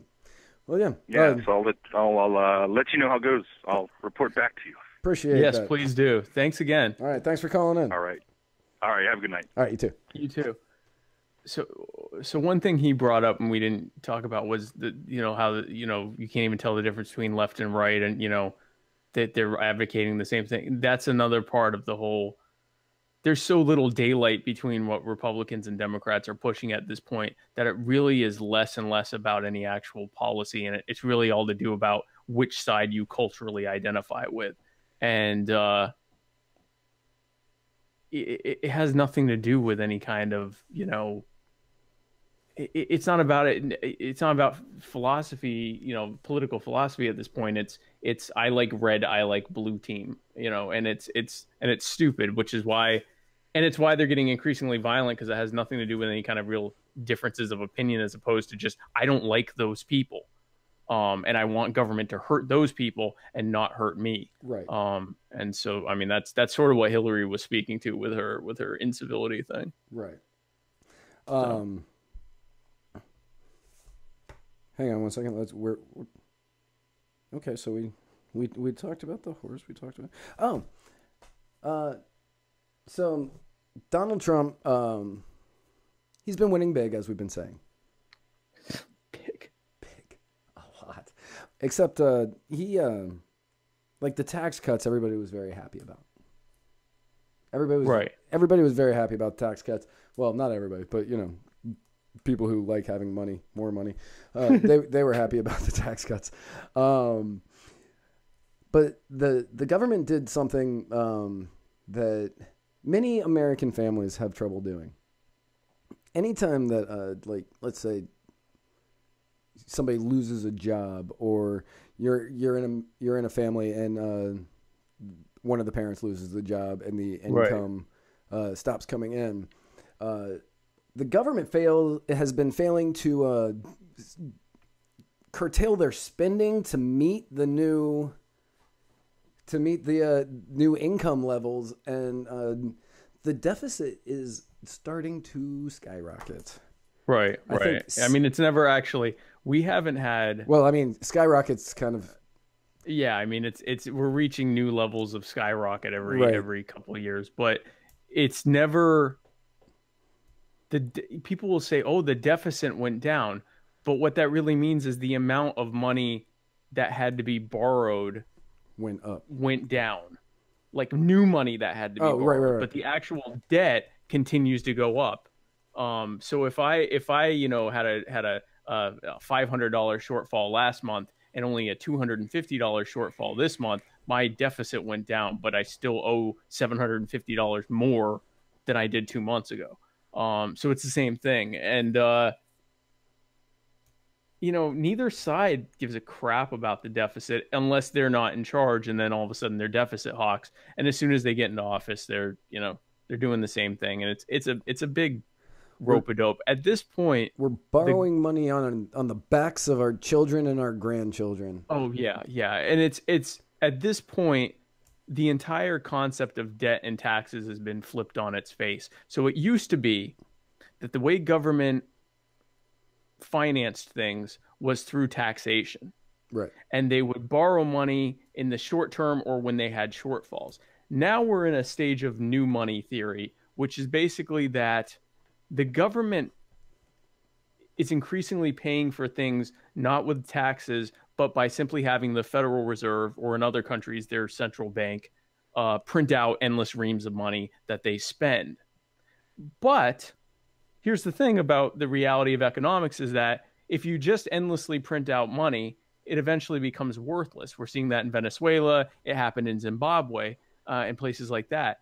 In the U.S., what they're Zimbabwe doing... the place that they had the $1 million bill? Yeah, it reached a point where, like, in the black market, where money was actually being exchanged, the entire GDP of Zimbabwe couldn't buy a loaf of bread at one point, or some ridiculous thing. Like, I mean, their money was just literally worthless. Right. And we saw it with the Weimar Republic in Germany before Hitler came into power. It was part of what brought Hitler into power, was that a wheelbarrow of what Deutschmarks or whatever they were called couldn't buy anything. Like, I mean, so the way the U.S. the federal government, U.S. federal government is keeping that from happening is, so now taxation is really just a tool to force you to continue using dollar bills, because they don't accept your tax payment in anything other than U.S. Federal Reserve notes, dollar bills. And now they'll take your house if you don't pay, yep, but it'll be at a much higher rate. You know, you can pay them the $1,000 you owe them, or they can take, $20,000 worth of property after years of harassing you, and it's your choice. So most people choose just giving them the money. By having to pay them in US dollars, that means you have to receive money in US dollars, and you have to use US dollars. Doing that continues to give that US dollar at least some value and legitimacy, which allows them to print out endless reams of it and it still be accepted for use. This is horrific Keynesian economics. It's a great way to create massive generational poverty, both by devaluing the value of the dollar and in doing so driving up the cost of basic goods and services, which disproportionately hurts the people whose, the more of a percentage of your income goes towards basic goods and services, the more that's going to affect you. And so it's horrific spending. It's why the gap between rich and poor continues to go up, and it's going to keep happening. And people are going to keep voting for government to give them stuff because of that gap widening, right, which causes the gap to widen further. It's just terrible policy. It's just yet another example of why government is bad. And I don't remember if it was last week or the week before. Right. But there was an $800 billion spending bill that was passed. Yeah, it was 2 weeks ago, yeah. 2 weeks ago. Okay. So 2 weeks ago. And I was talking to one of our listeners that lives here in the area. And I said, yeah, but the GOP just passed this $800 billion spending bill. And right. He's a right winger. He's a right winger, but he came out and immediately he said that he's like, I believe that $800 billion will come back so much better than it would under any other president. Which is what they all say. Which is that's what yeah. Anybody, yeah, that's what they all say. Personally, if you're cutting taxes, that means you have less money coming in. You have to cut the spending. That's the only way about it. You can't keep passing spending bills. You can't keep passing these balloon budget bills, these omnibus budgets. You can't. Right. You can't keep doing it because you are.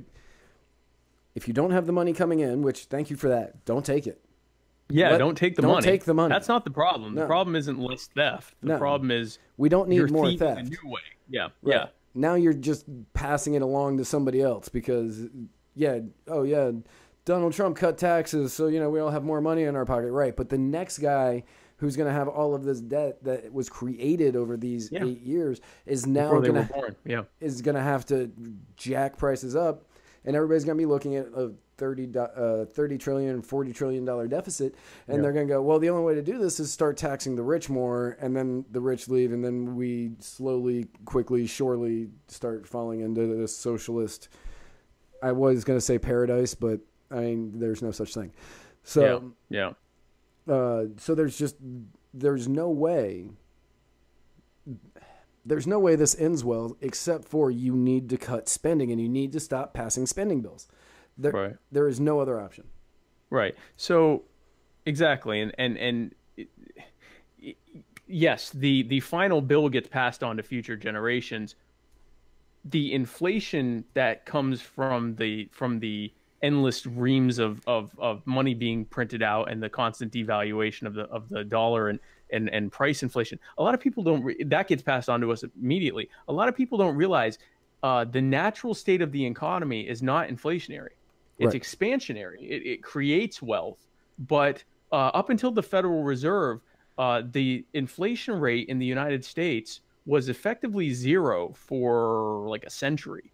Yep. I think there were times where you would see inflation, but then you would see deflation. So you'd see inflation during war, and then you'd see deflation when it ended.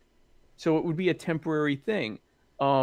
Inflation didn't become as a static, sort of constant thing that is always happening, where you're just trying to slow the rate of inflation. That didn't start until the Federal Reserve. Inflation is actually a byproduct. In fact, inflation is not the actual term for inflation. That inflation is not the actual growth of the price of things. Inflation is the inflation of the money supply, and the byproduct of that inflation is price inflation, is the price going up. And it's become so synonymous in our economy, we all just assume it's this thing. Well, there's people are spending more money, so more money is, it costs more money for that. That's not how inflation works. Inflation is going up because there is an ever increasing number of dollars with no corresponding increase in value.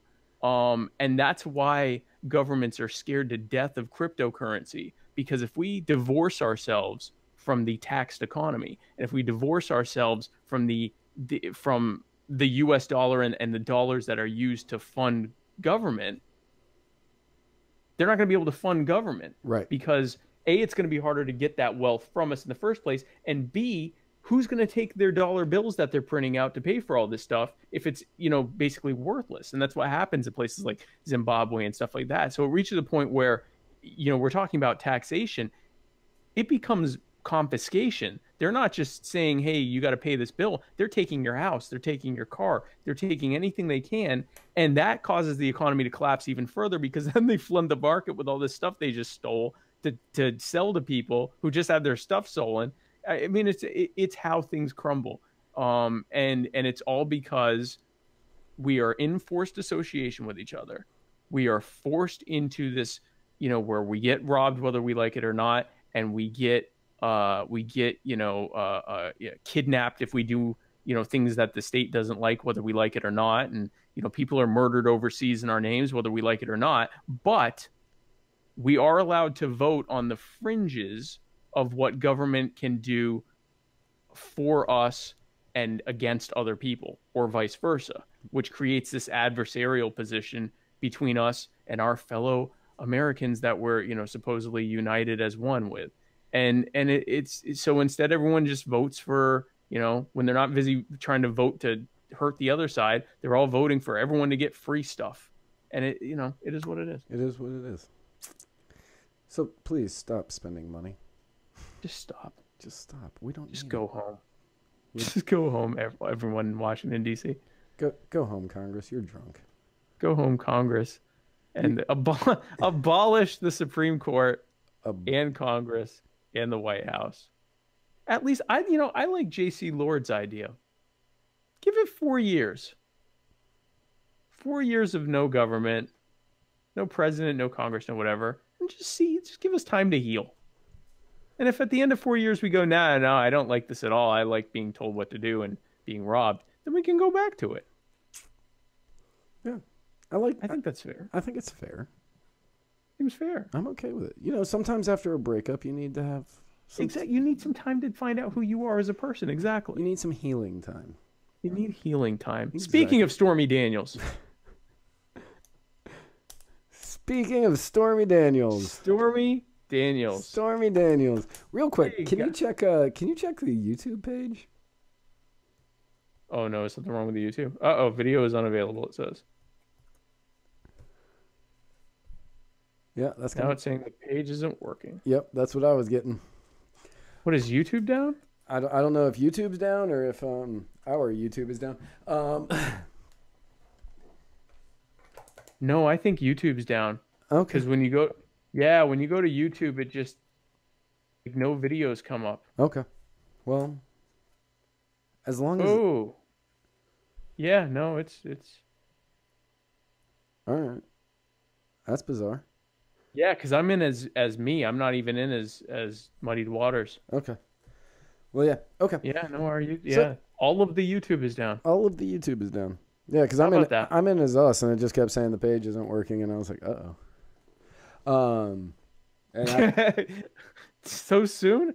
We already been deplatformed? Yeah. No, well, earlier I had somebody trying to get into my Facebook, and I thought that we may have, yeah. So I was concerned.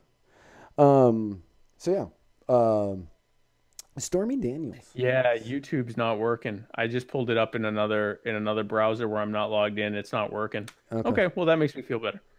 Sorry, YouTube. Get your crap together, Google.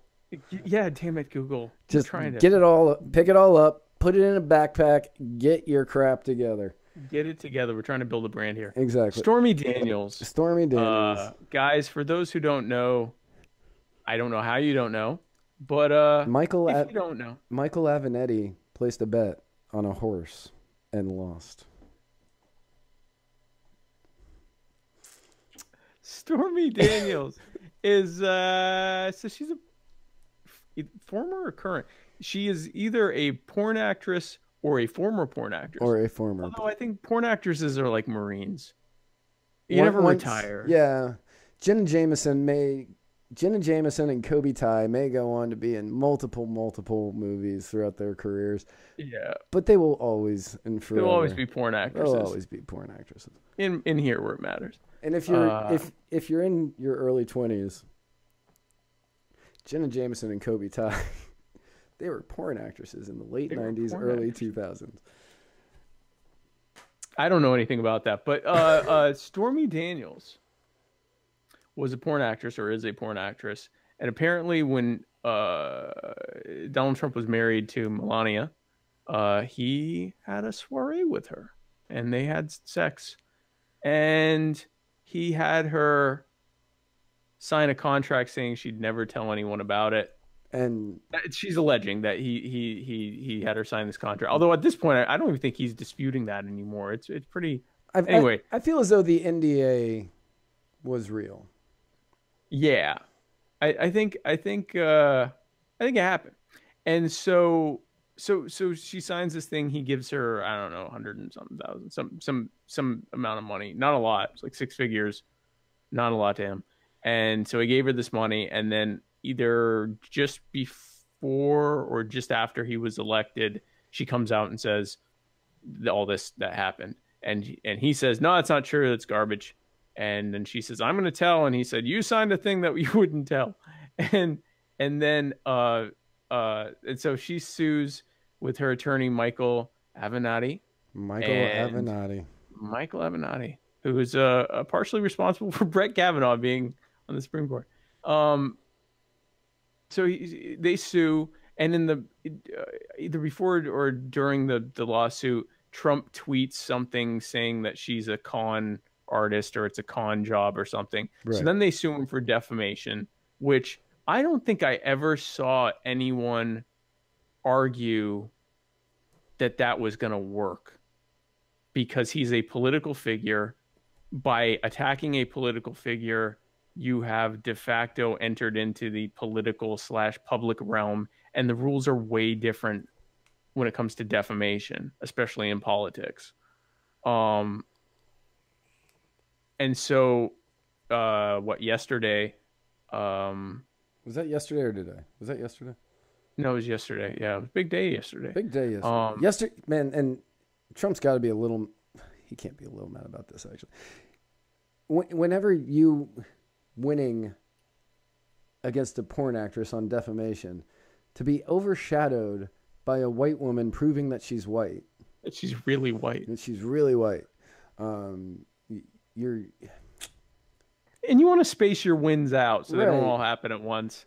You want people to savor. You want to be able to savor your wins. So there's a few reasons for him to be mad. But so they had sued him for defamation, and the judge threw that part of the lawsuit out and said that Trump's attorney is entitled to bill them for the attorney's fees.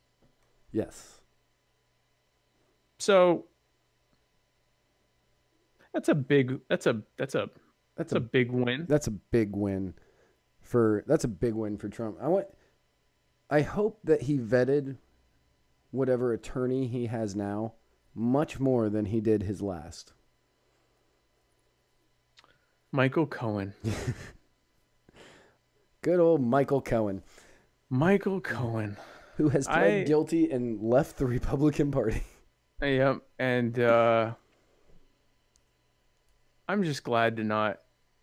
And it reached a point where people were just using the last name, which is common. You know, we say Trump. We say Trump. We say Avenatti. We say Daniels. We say Clinton. Do we just say Daniels? Her name. No, you're right. We say Stormy Daniels. We say Stormy Daniels. Stormy Daniels. Right. But Avenatti would say Clinton, and we say Bush. Right. And then we say Cohen. And so I go on Facebook and I say, oh, Cohen is an idiot. Cohen is jerk. Oh, Cohen's a lying douchebag. And you know, I guess when, you know, your last name's right, that's, I think, a little bit more common of a last name. People have last names like Smith and Jones and Brown and King and Sawyer and Johnson and, you know, whatever. Right. Maybe they just get used to that, and it's like, oh, well, you know, everyone has that last name. I'm not used to that. So this is what I'm gonna. People with the last name Cohen. When people with the last name Cohen get in trouble with the law, normally, and I'm going out on a limb here, it's gonna be for rather large incidences. It's gonna be. That's the thing. It's not for petty theft. It's for like. It's like bank fraud. We shoot for the moon. Yeah. We shoot for the stars. Embezzling, things like that. Yeah. When like somebody Bernie Madoff level stuff. Yeah, exactly. When somebody with the last name Wright gets in trouble, possession, petty theft, DUI. You're right. I'm just going through my list right now. I was going to say, when I get arrested. You know, things of those natures. You know, maybe a trespassing on government property because the battlefield in Manassas, Virginia, shouldn't be off limits at night. Things like that. That only seems fair. Only seems fair. I mean, that's just the way they died for our freedoms, I'm told. That's what I hear. And, you know, if I want to go to the battlefield and smoke pot with my friends, I should be allowed to. That's what. I thought this was America. That's what they were fighting for in the Second Battle of Manassas. For me to smoke pot with my friends. For you to smoke pot. Yeah. It's for everyone. I'm told. We have to honor the troops. They fought for our freedom. Okay, well, then I'm free. No. You're not free. Especially if you smoke pot here after dark. Yeah. Then you're definitely not going to be free. Be here at night or smoke weed. Well, that doesn't sound very free at all. That sounds like the opposite of free. That sounds like the opposite of freedom. Pretty sure they died for that because I don't seem very free. That's a good way to look at it, though, because at least if the Cohen's doing something bad, it's big bad. It's not, you know, robbed the convenience store or whatever. It's like, if a Cohen is getting arrested, big deal. Hundreds of thousands of dollars are passing hands. Nice. As opposed to when a Wright gets arrested, it's probably $0 has passed hands and maybe a case of beer was involved. Right. So I'm okay. Okay, well, thank you for making me feel better. I feel better about that. I'm glad. I'm glad I made you feel better. Thank you. Yeah. I'm gonna go out on a limb and say that our live stream caused YouTube to crash. I'm just gonna say it. Like, we crashed the internet. We crashed YouTube, which means we crashed Google. I mean, take that, Google. Yeah. For purging. Speaking of purges. Also, watch that, Google. I watched the first Purge. Back to last week. I watched the first Purge. Okay. Yeah. This week, because Brian, our wonderful Brian Wolf, correspondent Brian Wolf. I watched the first Purge, and out of the Purge movies, it's the worst Purge movie in my personal. That's the newest one, right? That's the newest. The first Purge is the newest Purge. It was not my favorite, but I am now going to begin working on the mini-series that is out. But the first 3 movies are awesome. Love them. I mean, they're campy and cheesy and awful, but they're great. Right. This one I was not a huge fan of them. But other purges that have been happening. Yes. So this purge in particular, thank you. My lovely assistant has brought me strawberries. Thank you. Oh, lovely assistant. I need a lovely assistant. You're so lovely in assisting. Thank you. I need a lovely assistant. So Facebook and I guess Google and Twitter as well, they went through like 500 different, mostly libertarian and anarchist leaning pages, and purged them, got rid of them, ostensibly because they were spamming with fake news, or they were not giving their IDs or something like that. And here's the thing, because it's, as libertarians, we believe in private property rights and in the right of businesses to associate and disassociate as they please. Where we're getting into here with social media is that it's not even an A. Facebook in particular is working with a group called the Atlantic Council, which is essentially a quasi-government organization that polices the internet for what's right and wrong. And they're using guidance, quote unquote, from the Atlantic Council to tell them whether or not to, allow stuff on their venue. They can do that, but that coupled with,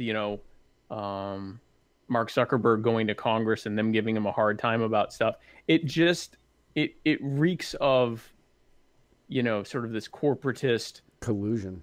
Yeah, collusion. And so there's definitely a government aspect to it. And so that's why you're starting to see even libertarians that are calling for, regulation to, force Google to allow different opinions. Here's my thing. We are all arguing that government is forcing Google or forcing Facebook or encouraging Facebook or whatever, is getting Facebook to censor us. What compelling reason do we have to think that if we give them more power, they will stop censoring us? Right. It was the net neutrality argument where people were saying, yes, we need the government to make sure that these companies don't start doing things that nobody has ever done before. That's not true. One company had done it before. Right. One company had done it before, and that was, I believe it was T-Mobile. Because if you had T-Mobile, and this was a long time ago because obviously T-Mobile, if you had T-Mobile service, I think you could watch YouTube without using your data plan. So they created a special highway just for YouTube on that. And that is where it all started from. That's where it stemmed from. And they're like, companies may start doing this. Obvious. But oh no. Like what? Right. I mean, free YouTube. Oh my gosh. Like, right. I mean. And they were like, well, no, all data needs to be made equal. Which, right. Okay, first of all, not all data is equal. all data is like, equal. Right now, at this very moment, the number one things being watched, well, not YouTube, because they're down. But normally, yeah, at this time, it's YouTube, Netflix, Amazon Prime, and this show. Those are the four biggest things on the internet at this very moment. Right. So they were like, okay, well, no, all data needs to be treated equally. So that means that even though these four sites composed of 36% of all internet traffic at this time of day during the prime time hours, they said no. All data needs to be treated equally, and then the FCC was put in charge to make sure that they were going to do this, and it came in, and nothing really changed, like nothing really happened, and then Trump came in and he goes, "No, I'm going to get rid of this. Get rid of that. I'm going to get rid of this," and everybody on the left lost their minds, and we're all going to die. We're all going to die. There's going to be no more internet. We're not going to be able to watch the Muddied Waters of Freedom live stream anymore, which at the time, it wasn't that reliable anyway. So, but nowadays Still I can, working on it. Yeah, but nowadays I can understand why you'd be a little bit more. Yeah, no, that's a frightening thing. That is a frightening thing. And I remember I was out in San Diego and I was talking about net neutrality, and somebody said, "You're for net neutrality, correct?" And I was like, "No, we need to get rid of that." And they're like, "No, Trump wants to get rid of that." And I was like, "I know. It's okay. He can be right every once in a while. Right. It's fine. It's okay." And they said, I can't trust it because Trump likes it." Right. I know. Same face. And this is somebody that I truly care about. Right. I have a great story about her that one day I might share. And I said, "So you don't like Trump?" "No." "Okay. You understand that with net neutrality, he is in charge of the internet." Trump is in charge of the internet, exactly. "What?" "Yeah, and by giving it back to the companies." "Well, I just have a feeling it's whatever he's doing, it's for bad." "I love you. You're a great friend of mine, but no, not in this case. This is like actually when they argued against the tax cuts, and it was like, "I demand Donald Trump take my money." Like it's just, give it to him. Give that money to Donald Trump, all of you He bastards. will accept it. I promise. Yeah, he will accept it. Yeah, you are free to give all of your money to Donald Trump. Right. He will definitely take your money. I can tell you that right now. Yes. But yeah, so exactly. It's the same type of argument. And it's a similar argument to really anything that people advocate for government to get involved in that they ruined. Education is terrible. Our government-run education is terrible. We need to give more money to government for education. The government is allowing illegals to flood into our country and flout our laws. We need to give government more power to suddenly not do that. Right. And it's like the broken window theory in reverse. If there's not a broken window, give money to government and they'll break it for you. And I am very sympathetic to the argument that Facebook is increasingly not a private entity. That is a reason to deregulate the internet so that it's even easier for the next Facebook, the next Twitter, the next Google, the next YouTube, the next whatever to get out there and to deregulate everything. Right. Remove licensing and whatever else is needed so that people can more providers can enter the market, and they're not, and then Facebook's not necessary. Google's not necessary. I think even just with the status quo, Facebook's going to get old, guys. Like it's got an amazing run that it's had, but MySpace was as far as social media goes, Facebook has paved new goals for every social media outlet in the future. Oh, absolutely. Absolutely. And as did MySpace, and as did Friendster and Twitter is kind of stagnated somewhat over the last year or so, but it did a lot. In fact, so much of what Facebook has taken on, it got from Twitter. Facebook has really just merged some of the best parts of other social media, which is what has kept it going. Facebook is unrecognizable from even 6-7 years ago. That's going to play out at some point. It's going to get replaced with something else.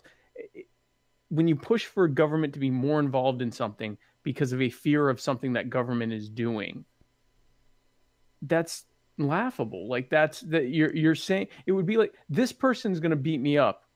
I need to hire him to stop anyone from beating me up. Like it's what do you think's going to happen? And right. it's maddening to watch many people that are libertarians out of an understandable anger. Like the Free Thought Project was an amazing page. Punk rock libertarians was run by somebody I knew.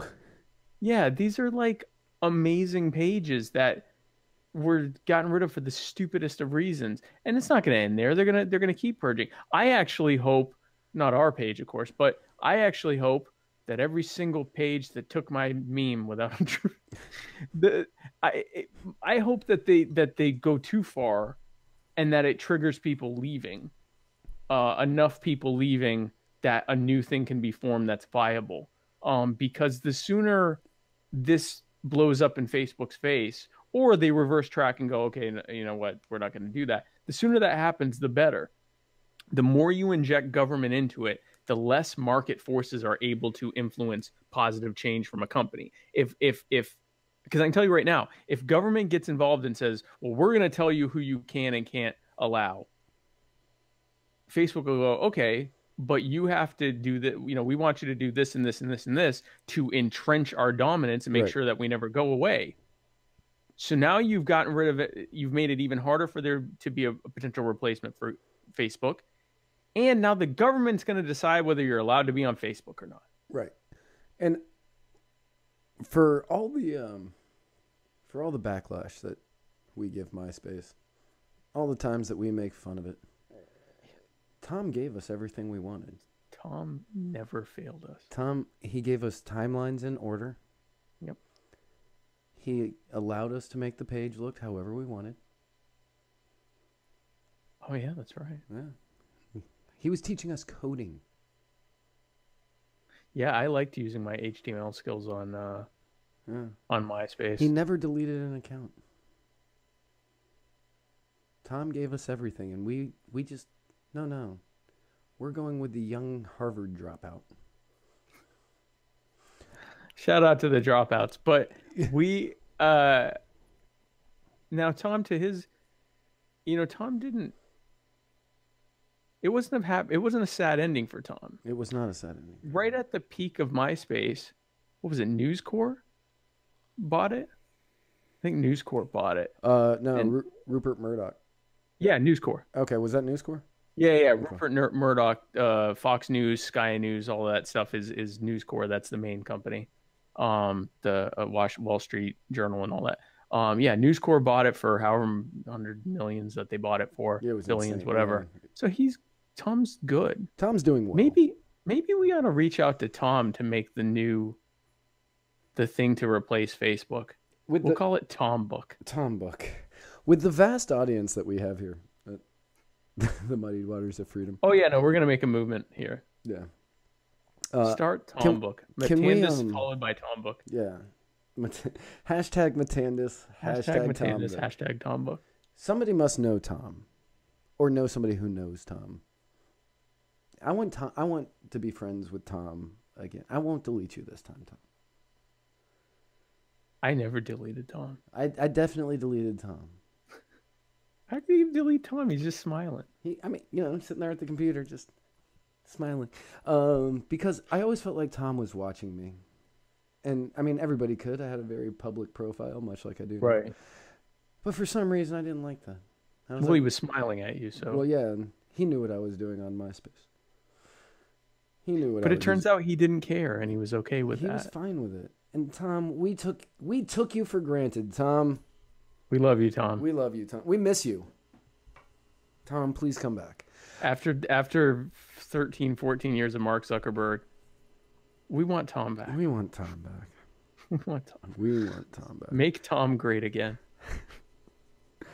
We here at the Muddied Waters of Freedom would like to take a moment to just ask all of our listening and viewing public to hashtag make Tom great again. Make Tom great again.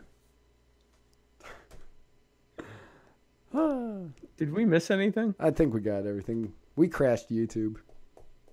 That's intense. I'm willing to bet that when I started having the issues on my side, it was when YouTube went down and the streaming service that we use for both of them. Oh, yeah. It glitched and it was trying to figure out what to do. Because it never happened before. Right. But they've never dealt with us before. That's true. That's true. Mess with the bull, get the horns. That's what I'm saying. That'll show you if that one's for Free Thought Project. YouTube. Thankfully, Google Hangouts is still working. I know. I know. I started getting real nervous for a little bit. I was like, "Am I going to lose everything today?" Don't just Hangouts is good. Hangouts hasn't banned anyone now. I don't think. Not to the best of my knowledge, but maybe. Yeah. Anyway, you got anything else? I don't. So, guys, thank you again for joining us.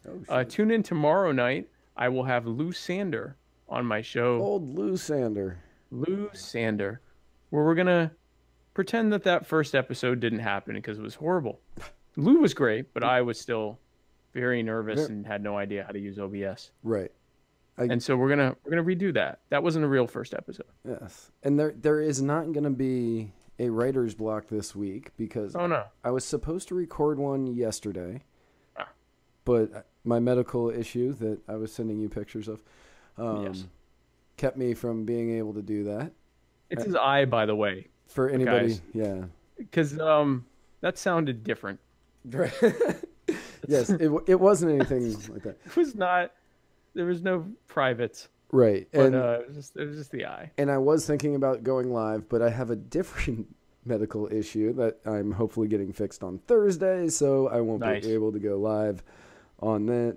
Won't be able to go live. So I'm just going to be taking this week off from that. But next week, coming back strong. Coming back strong for Writer's Block on Thursday. Yes. And then, of course, always this show on Tuesday. On Tuesday. So I will see you guys tomorrow night on My Fellow Americans. Yes. And in the meantime, have a great night. And where we're going... We don't need roads.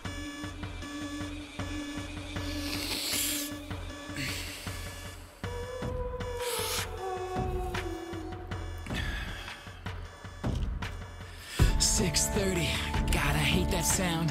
Ain't got time to snooze, I put my feet on the ground and I head to the shower, then avoid the mirror. There's a man who lives inside there who just points out all my fears. Like, is this who you wanna be? I wanna be. There's gotta be a better me than the one in front of me. I got big ideas, I got big dreams, I got a big head, thick skin and passion bursting at the seams. Been working 9 to 5 just to make ends meet. Then I'm rapping 6 to 2 just so that I can breathe. I do what I gotta do to get back up in this bullshit. I should try to sleep before I rinse and repeat. I've got some big ideas. I've got some sweet dreams in my heart. I've got so much love. I don't know where to start. I don't know to start.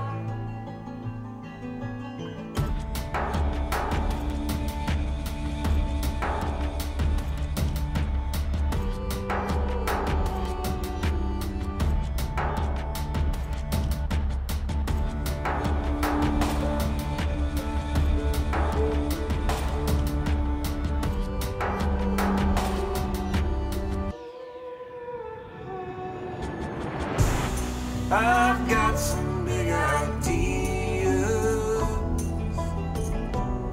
I've got some sweet dreams in my heart. I've got so much love.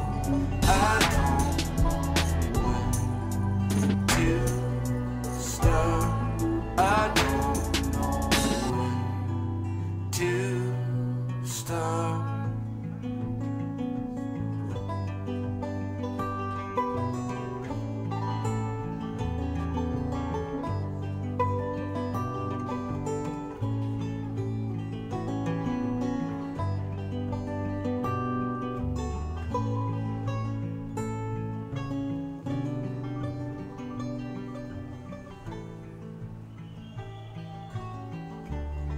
back home, flip on the TV. Short nap for a long day's work. Be up early tomorrow, and I will get this shit done for sure. I've got some big ideas. I've got some sweet dreams in my heart. I've got so much love. I don't know where to start. I don't know where to start. I don't know where to